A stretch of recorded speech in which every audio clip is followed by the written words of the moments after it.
कोकणात गणेश चतुर्थीच्या दिवशी गणपती बाप्पाच्या आगमनाच्या मिरवणुका निघतात. गणपती बाप्पाला मिरवणुकीनं वाजत गाजत घरी आणण्याची प्रथा आहे.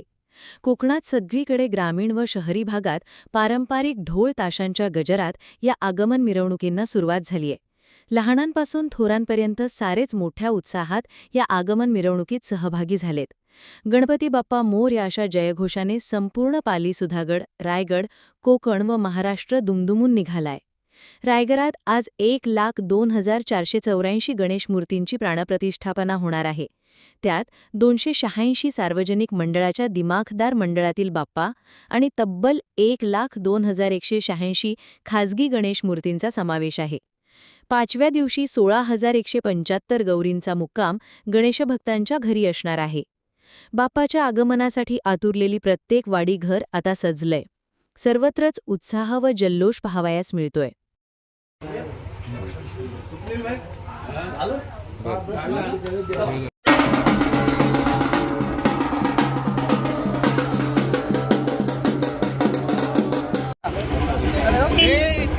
बाईट मध्ये भाडं वाचून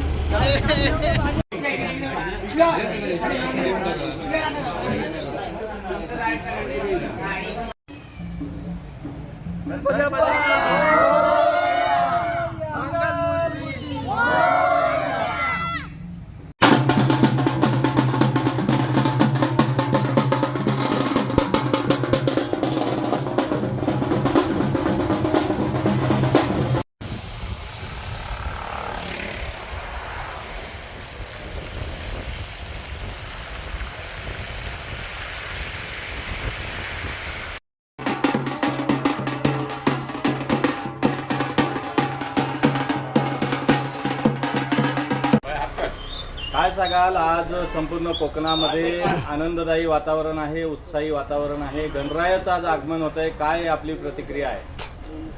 आज संपूर्ण कोकणात नव्हे तर हा महाराष्ट्राचा सण आहे, गणपती उत्सव.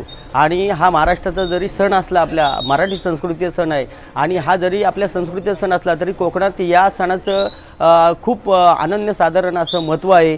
कारण कोकणात आज बघितलं तर कोकणवासी संपूर्णपणे रायगड, मुंबई, ठाणे इथून, पुणे इथून सर्व निघालेले असतात. आणि या 5 दिवसात आपल्या या गावात आपला राहतात.